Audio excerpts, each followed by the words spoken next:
Good. Anyway, all right, thanks everyone for joining the December 2023 OCA PGB meeting. It's very likely that this is the last meeting of 2023 unless we decide to have some kind of special purpose meeting over the next couple of weeks, but this is the last regularly scheduled meeting of the year. And it's in our afternoon time slot. At the request of some of our APAC attendees, although I don't think anybody's made it here yet from that region. So we have a brief agenda here today that I sent out a bit earlier. Not sure if everyone's had a chance to review it or not, but essentially, I wanted to briefly go over the PR request that Claudia sent out earlier today. Not sure if everyone's had a chance to have a read over that. That's why I wanted to just take the opportunity since we're on the call to go over it quickly. What is this? Why are we voting on something, etc. And then we have actually, well, we kind of have two announcements on TSC members leaving. One of them's here. And we also have a request to approve a new TSC member. Which we can do by consensus. And then hopefully, and I'm very glad Duncan was able to make it, wanted to give a few minutes to discussing this upcoming cybersecurity automation village we're doing in March.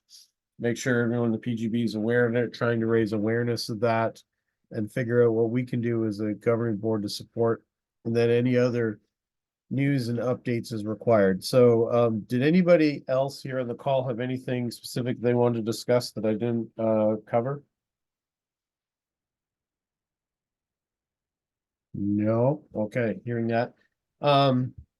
So the first thing we'll go over then is the standing rule PR that Claudia mailed out. And I'm going to share my screen here and bring it up just so that we can have a point of reference to review for everybody. Just bear with me.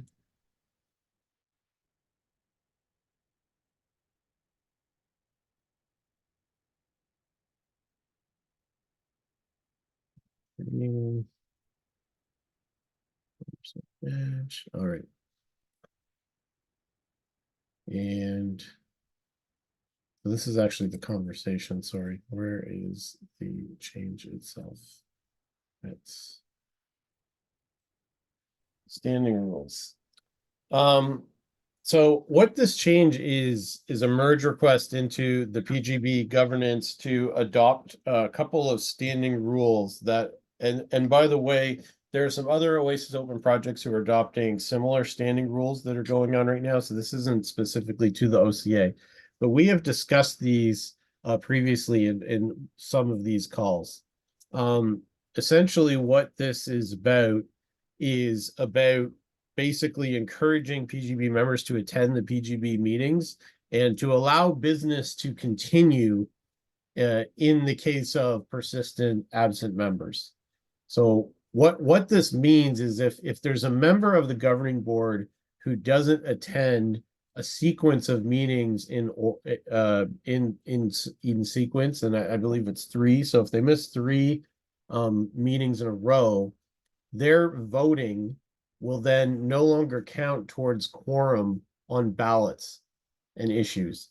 And what it does is it therefore lowers the required number of votes to pass any measure, and it makes it, easier to get things through the voting process.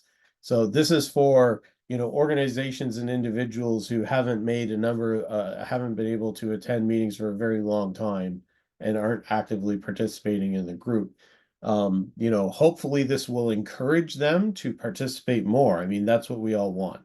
But in the event that there are members who are persistently not showing up to meetings, we don't want it to hold up active business. And that's what these standing rules are all about. I'll pause there, open it for any comments on the floor. Did anybody, were these rules a surprise to anybody? Any discussion on them? I did see that Duncan had one comment here on the GitHub list, but I also see that he voted to in favor of adopting them. So I'm not sure if there's anybody else here on the call who has any thoughts or comments about these standing rules.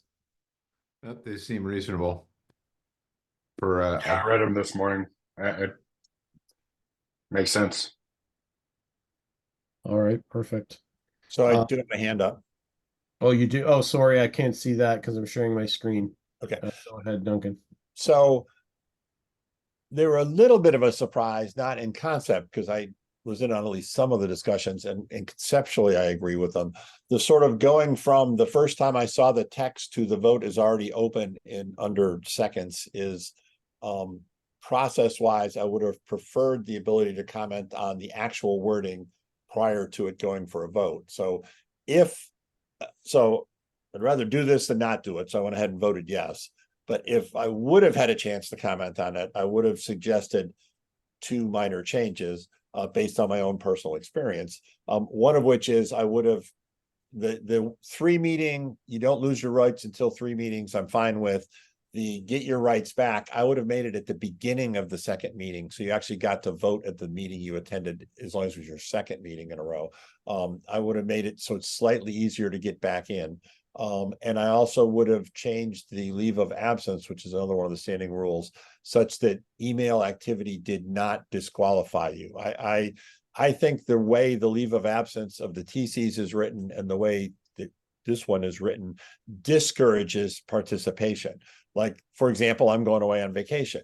I'm not going to get at email very often, but when I do get an email, I wouldn't mind just, looking at something, somebody has a comment, I wouldn't mind replying to it. Now, if I reply to it, I lose my LOA. So I literally can't reply to something, which means, all right, I'm not going to look because I don't dare look if I don't reply. So it's actually discouraging, so again, am I going to propose those changes here? No, because it's already out for a vote. I'm sort of more upset that, hey, you should have maybe said, hey, we're putting this draft out. Anybody got any comments before we put it out for a vote, as opposed to literally making the PR and voting right away. But people aren't attending. So over. On the first comment, I think that's a good feedback and a decent comment. Yeah, I think now that you mentioned that, maybe that is something that we should think about changing. On the second comment, though, and I'm not sure if Kelly wants to give feedback on that. I think you're misinterpreting the text, because when it says a voting member shall not have voting rights or participation obligations in the BGB and shall not count towards quorum. You don't have the obligation, but if you want to participate in something while you're on a leave of absence, it's not harmful. It's not. Yes, it is. It's specific. I've been affected by it. Okay. So I'm going to go away for the month of January. We have, what if we have a meeting the 3rd week in January, which I can't attend?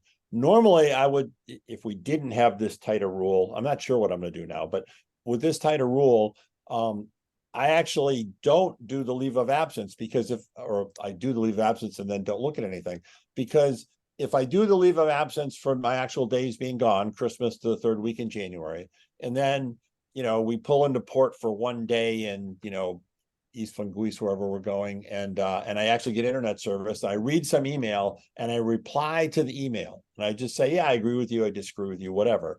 And I do that on January 2nd. Okay. Then as of January 2nd, I'm back included in quorum. I'm back included in the votes and everything. Why do you think that? Because it doesn't say that. It says including activity it says obligated will counter voting rights shall resume immediately when the leave ends. The leave is ending upon any activity. At least that's how it always was interpreted in TCs. Okay. It's the same wording. So if you reply to an email, you get added back to quorum, and for a meeting you can't attend. Yeah, Duncan, just to chime in here, I think Jason had the intent right, but I do see what you're I do see what you're saying. I would have to talk to Claudia more about the background.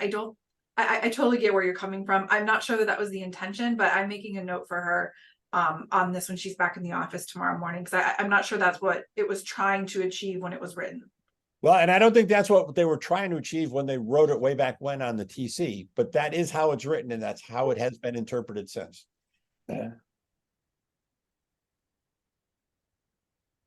All right, yeah, I mean, I would agree that's probably not the intention, so while it might be rare that it would cause an issue, it's probably better to correct it now before we go and vote on it and pass these things, so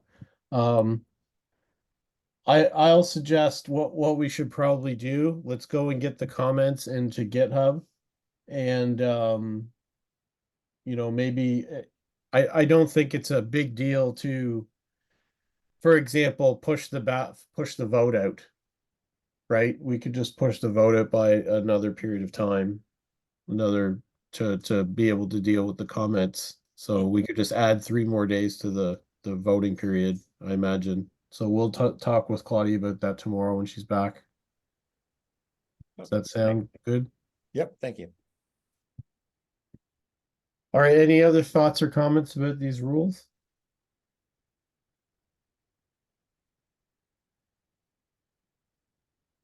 No? Okay, perfect. So next agenda item, oh, I lost my my thing here. Agenda list.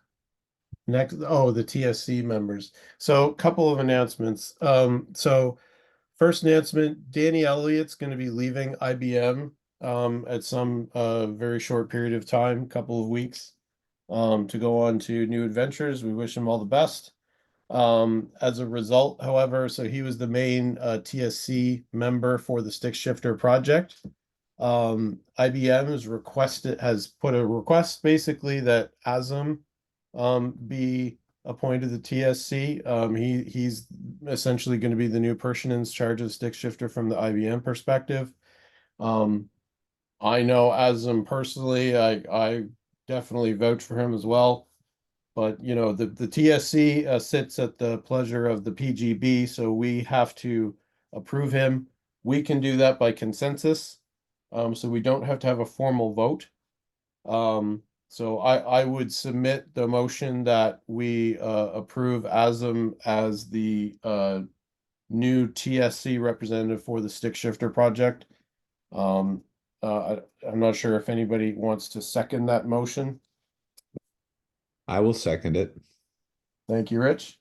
So does anybody have any questions or concerns or issues with that vote? Otherwise, we can just pass it by consensus and relay to the mailing list. This was the decision on the call and see if there's anybody who dissents. No dissent here. All right. Second, just for awareness of folks in the PGV who don't follow the TSC mailing list, Duncan Sparrow here on the call. He's repurposing some of his activities in his retirement years, and he's decided to take a step back from the TSC. So I don't know, Duncan, if you wanted to comment on that or not. No, just that I've been retired for 10 years. I made this commitment sort of to, hey, at the 10-year point, I should look at what I want to do for the rest of my life. And I have not given the TSC the effort it deserves. So I shouldn't just be an in name only TSC member. So I'm going to go ahead and resign so that hopefully other people will step up and take my place. Thank you, Duncan, for all the time that you put into it thus far. Since Duncan's not tied to any specific project, I don't think we have to, we don't have an immediate action that we have to go and figure out backfill for him. But I thought it was worth just mentioning here to everybody that he's not going to be participating in the TSC, although you're going to be participating here in the PGB going forward, right? Correct. Right. I've dropped from a different PGB, but I'm sticking with this one. Thank you very much. I'll hand you the mic for the third item too, or at least to kick off the discussion. So the third item I wanted to discuss was the cybersecurity automation village that's going on in March next year. So it may seem like a little ways off, but I'll tell you that date is going to come very, very fast. You know, keeping in mind we've got the holidays here, and then we've actually only got 3 meetings between now and then to talk about it. And there's a lot of logistics that are going to be happening around this event between now and then. So I'll hand it over to Duncan to just, talk about the event a little bit, what it is, what the purpose is, who's hosting it, et cetera, et cetera. And I just wanted to raise awareness to everyone this is going on because I think it's a pretty significant event for the OCA that and we want to make sure that as a governing board we can provide whatever support we need to it. So Duncan, do you want to spend a few minutes there? Sure. So the concept, so first of all, the Cybersecurity Automation Village is run by the OCA Cybersecurity Automation Sub-Project. So CASP runs it. As you'll recall, CASP's sort of overall purpose is just to get all these other moving parts to work together. And it's in a sense, CASP is a front for having the village. It's just for the, hey, how do we get the IOB stuff to work with the stick stuff, to work with the OpenC2 stuff, to work with the PACE stuff, to work with the other sets of acronyms that I'm forgetting. There's about 30 of them. It's grown out of interoperability plug fest that several of the groups have had for years. This is now I guess this will be the 3rd time we're doing it under official CASP auspices. And the current plan, or what we have learned from previous ones, is, as Jason said, we tend to wait till the last second to do everything. And then we have grandiose plans that we don't get quite as complete as we wanted. We have had some very successful ones in the past. It tends to be a combination of, we tend to try and get some well-known keynote speakers. So that brings in a certain amount of people just to, hey, go listen to what we're talking about. So a certain amount of awareness and adoption behind what we're doing. We tend to have some, I'll say the main purpose is the Plug Fest, but the Plug Fest is got 2 dimensions to it. One dimension is to, hey, actually get my code talking to, Dave Kemp's code and the OpenC2 commands work to, do whatever it is they're supposed to do. But the second is probably bigger purpose is from an awareness and adoption viewpoint, and from a, hey, all of these by themselves, any one of them isn't really all that great. It's all of them working together that actually is what gives you the defense that works so well. It's sort of show the main purpose of the whole reason OCA exists. And so we have sort of these 3 levels of use cases. We have what we call the value propositions, which we sort of highlighted at the last one we did in June. We did what we called the wishy-washy ransomware use case, which was a made-up scenario. But the write-up is written not for us, security techies. It's written for the business types that have to pay for all this stuff, to say, hey, why do we care that any of this stuff works? It's, because it helps you in these situations. The sort of layer beneath this value proposition use case is what we're calling the playbooks or the sequence diagrams, and tends to be the level we all operate as how do we get the Kestrel stuff to interoperate with the OpenC2 commands to both kick it off and pull the information out of it, and then take that information and go stick it over in the posture assessment stuff, etc. That's sort of, the moving parts connecting at I'll call it the view graph level, the picture level. And then the sort of 3rd level we're calling the data and interfaces level of the actual, here's the actual, this actual JSON command actually works. If you send it to Duncan's Raspberry Pi, the lights actually change color because that's what's supposed to happen at this point in the scenario. And so that sort of actual physical demonstration of stuff happening that ties back up to the value proposition of how this, makes you react better to ransomware, has worked well in the past, and we sort of enhance it a little bit each time. And because we sort of learned that, hey, if you do it all last second, it doesn't work. This time we actually planned way ahead, and we now have a sponsor, which is Peraton. We have a venue, which is their facility in Reston, Virginia. It will be a both hybrid and virtual event. We can hold up to about 60 people in person, and infinite effectively from the net. It'll be 2 days, and to get sort of ready for it, there's a half day before it starts for the people on site to get everything ready that are bringing what we call sweat equity, bringing stuff that interoperates with each other. And we've had one that we just had earlier this week, what we called Prep 1, which is sort of a mini plug fest to, hey, let's go ahead and do it early and see what we can do and see what we're missing and see who needs to do what to complete it. one of the action items of that is, hey, we need to tell people we're doing this, hence Jason adding it to this agenda, among other things. We're going to have another one of those preps in February, and then we'll have sort of the dry run the day before, and then the 2-day event in March. I put a link to the GitHub repo, the CAST part of the CAST repo where this stuff is. It's also got its own website, but we haven't put that much on it yet.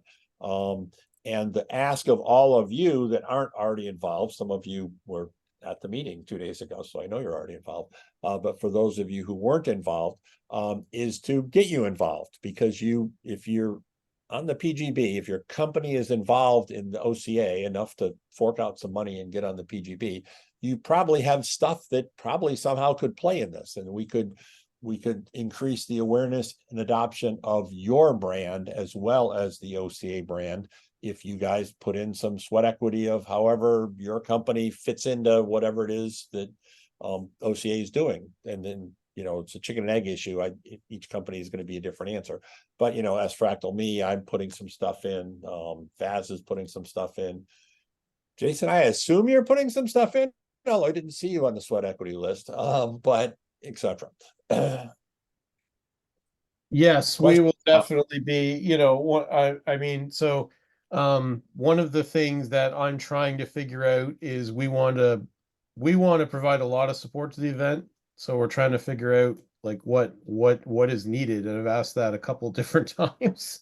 So we're trying to figure out well, ideally so let me just answer that right off the bat, because it'll sort of serve the other people who don't know it as well as what we're looking for. So we have a particular use case, but we want to add other ones.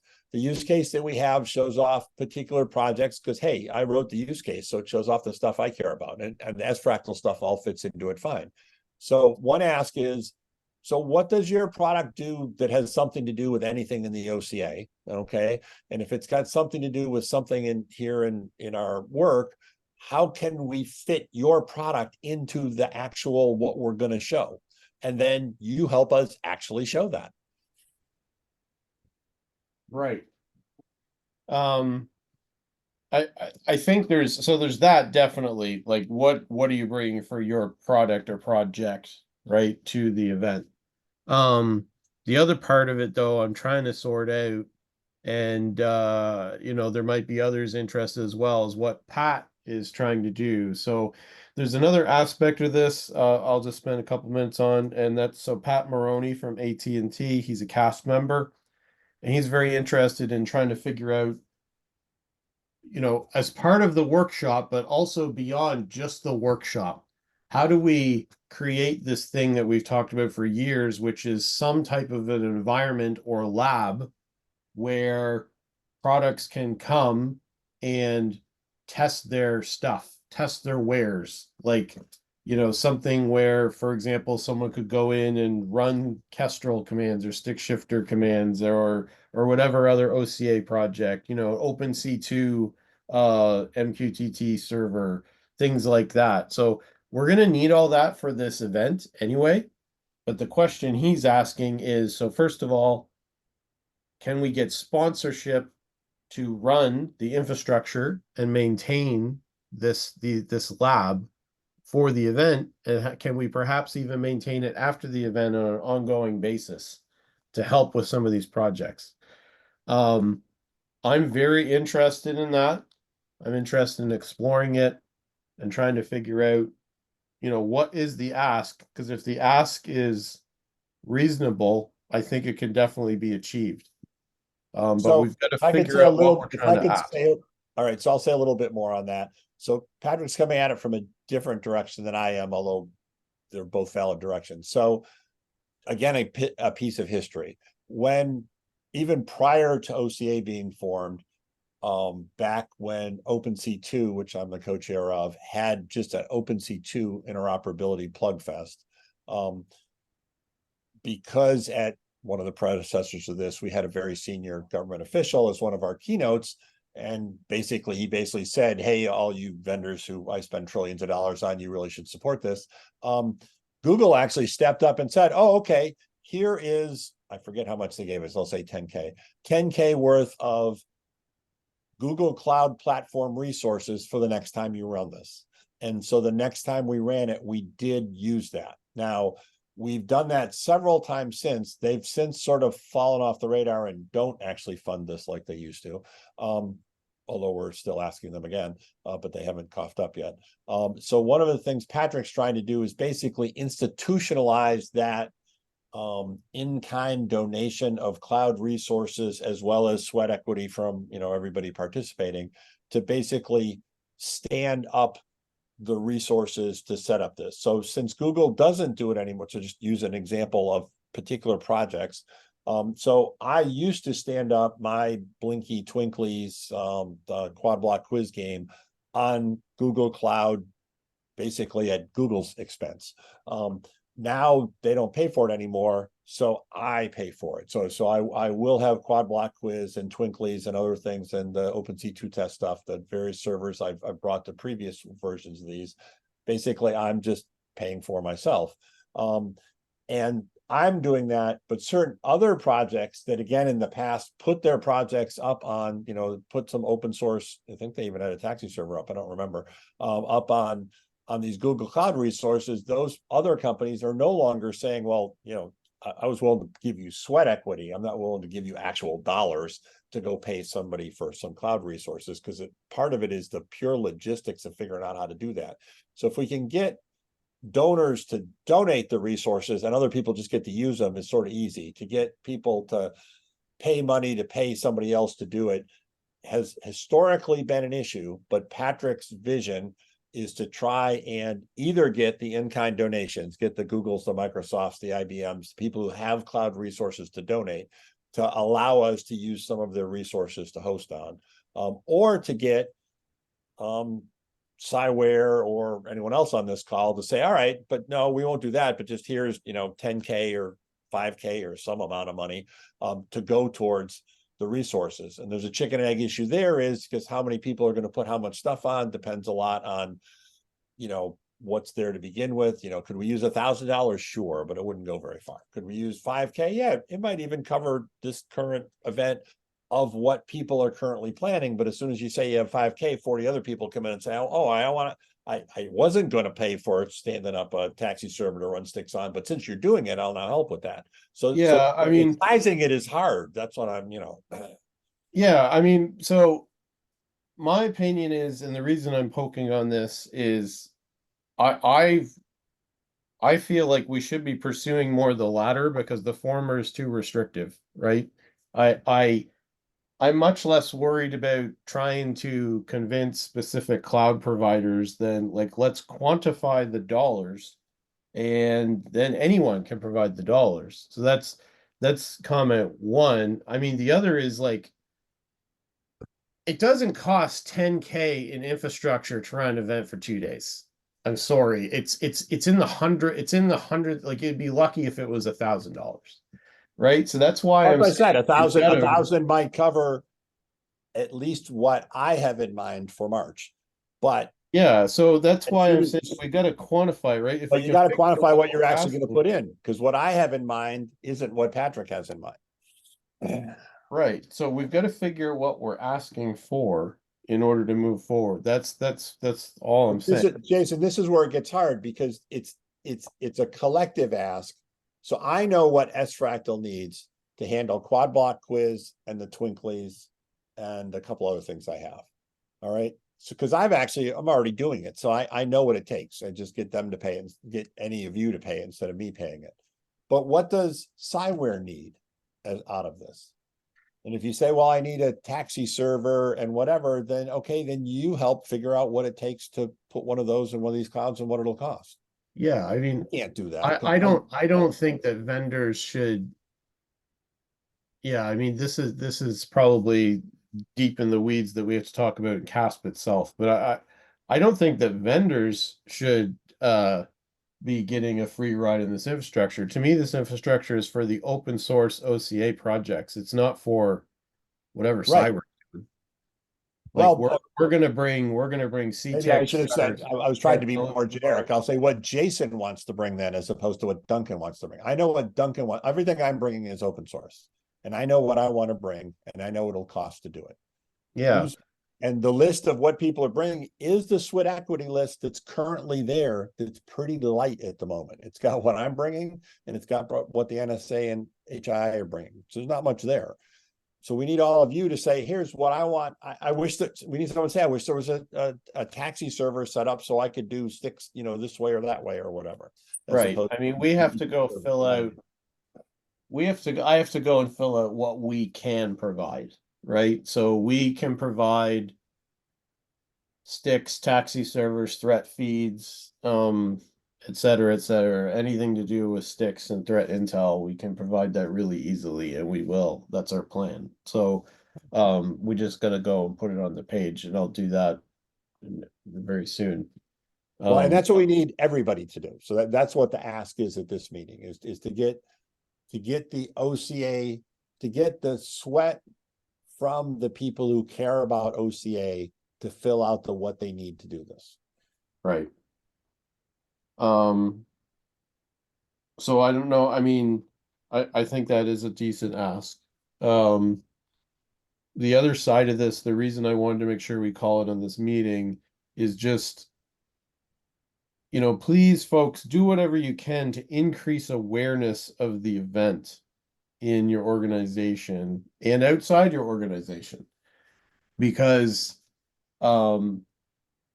I think we have an opportunity here to perhaps have a much more widely participated in thing if we make it a little bit well known that there's this event going on. It's going to be attended by CISA, NSA. It's hosted at a major CISA contractor. There's a lot of big organizations already signed up to participate. Like we've just got to increase awareness of it and what we're trying to achieve, that we're trying to prove that products can communicate with each other using these standards, because everybody says they support the standards, but we know that the reality is it doesn't work very well. Like So this, I would love to have CrowdStrike come to this event so that I can hook their stuff up to something and they can see how bad it is. Like let's be frank. so Because that's the reality. If you pull sorry, go ahead, Jeff. I just have a comment here. Bruce had a comment too, but go ahead. I really like what you said, and I think for CrowdStrike, I'm trying to think hard what's the incentive for them to really open the API to other applications instead of getting all the data themselves and do the detection and present the result to the users. Yeah, I mean, this is where peer pressure, we have to, like I said on the CASP call earlier, what will entice folks to come is that others are coming, right? Okay. It's a chicken and the egg issue. But and is this the first time that we're talking about moving this beyond the CASP project? Because that's what it sounds like we're doing. Well, remember CASP is cross. CASP was created to be cross OCA. In other words, it's got all the components of OCA in it. It's getting them all to play nice together. and Okay. it's beyond just OCA. It has OpenC2. It has non-OASIS stuff in it, such as SBOM. It's essentially a pretty wide bucket on purpose. Okay. I guess, yeah, I'm a bit ignorant on that then specifically. So, okay. Yeah. So based on what Jason just said, so another one of the asks is, if nothing else, add your company name to, hey, we're going to it and supporting it or whatever, is an ask of all of you. Do we have anything like a landing page or a write-up or anything specifically? Well, I put the link GitHub? in the chat for the GitHub. It's got a sweat equity section to it that we got to get more names on. So just sort of saying, yeah, we're going to Okay. participate. Okay. But we also need to get the actual web page. We have a workshop web page. We also now have a village web page that we just got to get updated with this sort of stuff. But again, it's a chicken and egg. We need enough Sure. names on there This is to a- rate putting on there. No, this is okay. I don't think I it's put I put another link in there too, Rich, which is the old web page, which you might find it useful just to get a little bit of a primer. Like there's some good infographics there about all the different things connecting together. Okay, got it. So And this, the new webpage that will replace it that doesn't have diddly squat on it at the moment, I put that link in there too. So again, help with all people want to help. Other things to help with is this sort of awareness and adoption activity of, because we're going to need registration, we're going to need, graphics that, so that people will want to go. That sort of stuff is we all want, but no one ever has the time to do.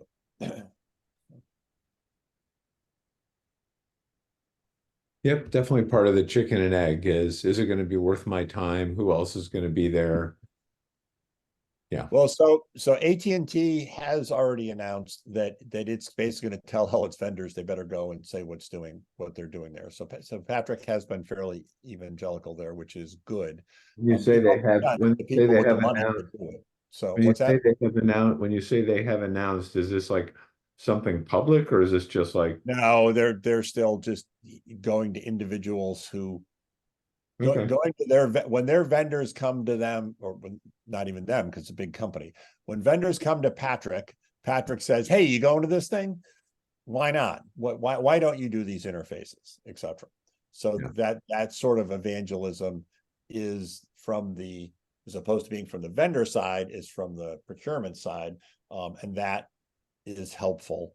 The other thing is that worked in the past that we haven't nailed down yet for this one is again, like it's at previous ones, we've had Neil Ziering speak. He's the technical director of cyber at the NSA. So again, very influential person.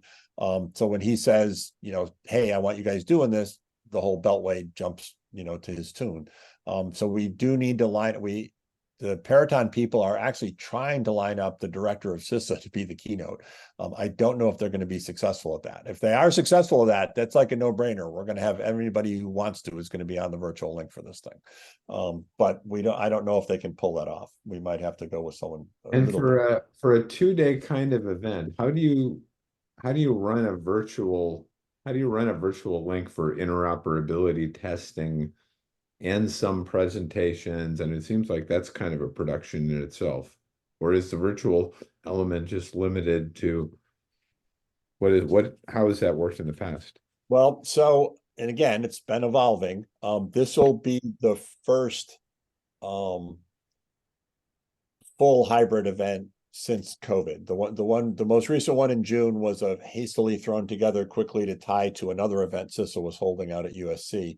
And we threw it together in 2 weeks. So it did not have the keynotes. It was only 4 hours, and it was just interoperability, and it was part of a different CISA meeting, or adjacent to a different CISA meeting. It was separate from the CISA meeting, but held in the same facility at the same time. But I believe Zhao Kuei, you participated in that, didn't you?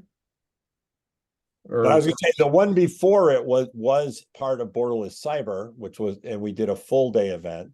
The one before that was also a full day hybrid event. That was the one hosted by AT&T in their office in DC. And at those, the conclusion of the group after we went over is we needed more time to do the combination of all of the different combinations of people who want to demo stuff and actually have some of the actual talks and keynotes. It just added up to more than fit in a single day. So it will be scheduled. Do we have the schedule yet? No. Will we have a schedule before then? Yes. It will be, this is what goes on at this part of this time. Like Yeah. the one at the Washington one we had that AT&T hosted, it had a supply chain focus. And so I think we had 5 different vendors who sort of played into the use case that actually we're still using. It's just grown some, the ransomware use case, that wanted 20 minutes to show, hey, here's how my tool plays into that. We'll want to have a half-hour presentation of Vaz is on the call of the newest OCA project, Roaster. So there'll be talks to go with the demos, I guess you'd say, that there's, it's not only that, hey, yeah, we did use Roaster to actually make cacao playbooks. It's no, we used it as part of this one that, Vaughn is showing on how he used it over in his tool, and we're still working the details of how to get it all play together, but it will be scheduled, and it would just the feeling was it's not going to fit in a day, particularly because we usually have, 3 or 4 hours of talks to go with the all the actual, hey, these people want to show this and these people want to show that, and how it all fits into these use cases we're doing. We also at the previous ones allowed for a workshop session, which I think we'll do again on the, hey, these are the use cases we did. What do you like about them? What do you not like about them? How should we expand them? We did that also at the Washington one, and that was very useful. We also did a little bit of that one just a couple nights ago as part of the prep for this one. So the sort of use case development from the user community is also just part of the, I'll call it the workshop aspect of it. And again, we don't have it finalized yet. Still 3 months off, and right now it's still a little bit light because we need more people doing more stuff.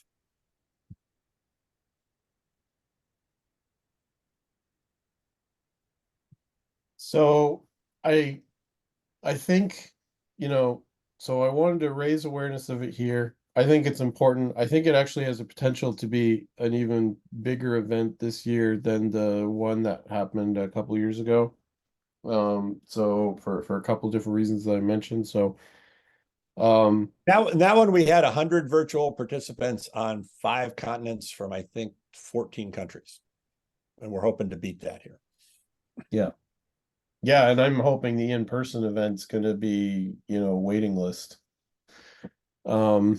So keep that on your radar in your respective organizations, the save the date as well. It's March 14th and 15th, if I remember correctly. Yep, Thursday, check Friday.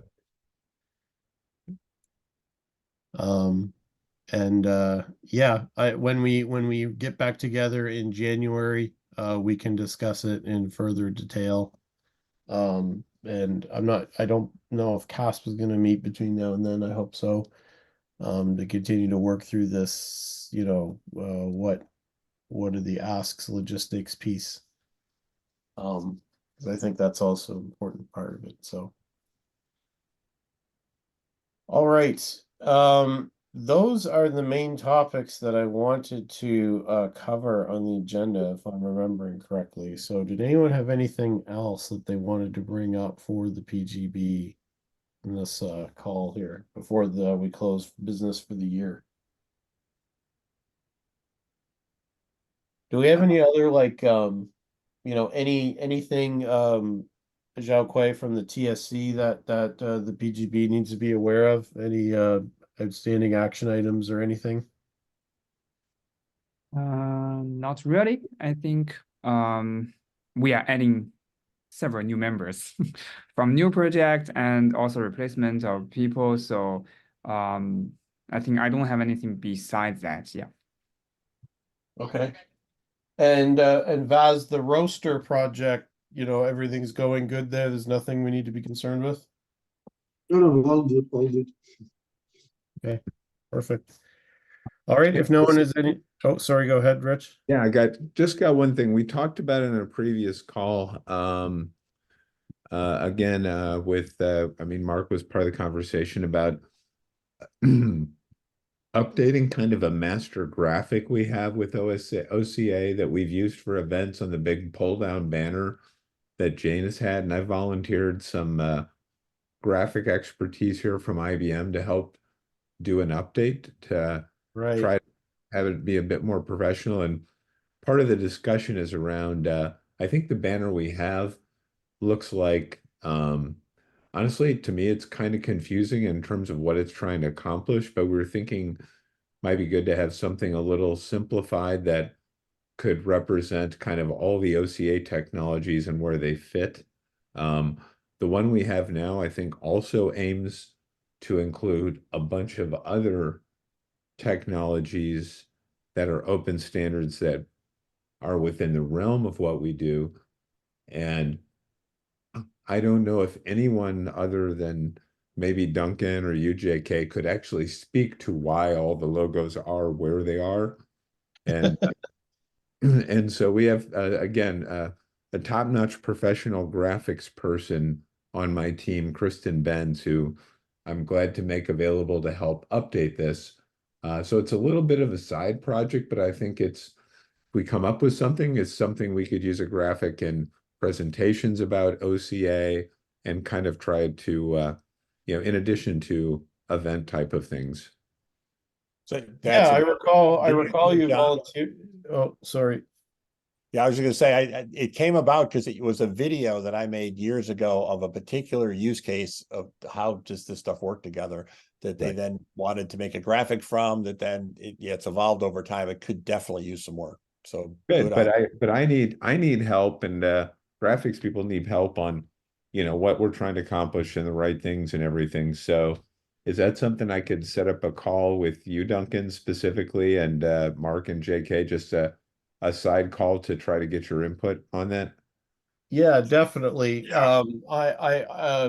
Please, I know you a couple months ago now, Rich, have been offering this, and whatever you need to make that happen, let's make it happen. So you have my time. Okay. So yeah, Yeah, the goal is set it up. the goal is to take what Duncan has and figure out, with your input, is there something that's kind of universal that we can use for a lot of discussions? And it could be that we have kind of one high level diagram that where we can talk about where all the projects kind of fit in relation to each other. And it doesn't have to solve every possible use case. Maybe we have a couple of kind of drill down things that are follow-ups, but okay. Yeah, it'd be great, it'd be great if we could get that at least have the meetings about what to do and soon, so that before the holidays, before the end of the year, right? Because then maybe in January when we get back together, we can have things to review, kind of. Right. Um, Are you and- guys all around next week and the following week, or? Yep. Yes. Yeah. Okay. Yeah, That's right. it's It just a sounds matter like- of what scheduling it not to conflict with other stuff. Do you have the video that was the original video that sort of kicked all this off? I don't. That would be great. All right, I'll have to find it, but I will do that. All right, thanks. That's all I had. So, Rich, what's the best deliverable to her? Like, if we have some, Google Slides with just kind of Yeah, that's fine. sketches and basic make- pictures, and then She'll she'll make beautify she'll it. make them look beautiful. Absolutely. And Okay. part of it though is we want the story too, just because she's actually Yeah. also good in what are you trying to communicate? Not just let me take whatever thing you drew and clean it up a little bit. So she can go beyond that. So okay. I will I'll drive something with you guys on here. Okay.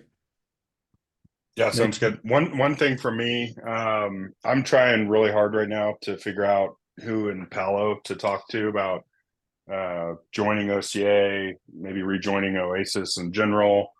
So Jason and Rich, I thought you guys might have some contacts.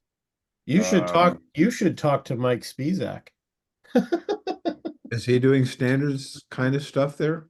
No, but he would probably maybe be able to point you in the right direction and help you Mark. Yeah, Okay. another person I'd suggest is Pam Cyr, CYR. She's the kind of my peer over there for head of technology alliances. And I've Okay. worked with Pam for over a decade at different technology companies. I don't necessarily think she owns open standards, but as she's part of the, kind of leading Palo's own quote unquote open interoperable ecosystem, I bet she would have an idea of where to go. It's again, Pam CYR Sear, and she's based in Boston. Got it. Yeah, Mike is now, so he became managing director of the Unit 42 like IR unit or something. So he's Oh, okay. like He's working for Wendy. yeah, he is. He's working for Wendy. And the reason I say like so, threat intelligence and sticks and taxi, I would think would be important to them, but I don't know. He'd be worth talking to. Okay. He's a great individual, regardless, to get to know. Perfect. Yeah, I was going to Mark Benoit, who reports to Lee Claridge. He's kind of head of innovation here, and Yeah, Mark could be, Um, yeah, I think Mark's a good person to try as well. okay. He's probably, yeah, give him a shot. He's got a broad general awareness of all of our kind of skunk works projects and different things. But so yeah, I was thinking about the technology route, but I think I was going to reach out to our IBM team as well. And I was thinking Rich, wanted to talk. I can take this up with you offline, but basically I want to go pitch Palo on, replacing McAfee and, hey, like we've got this thing, great relationship with IBM, et cetera, et cetera.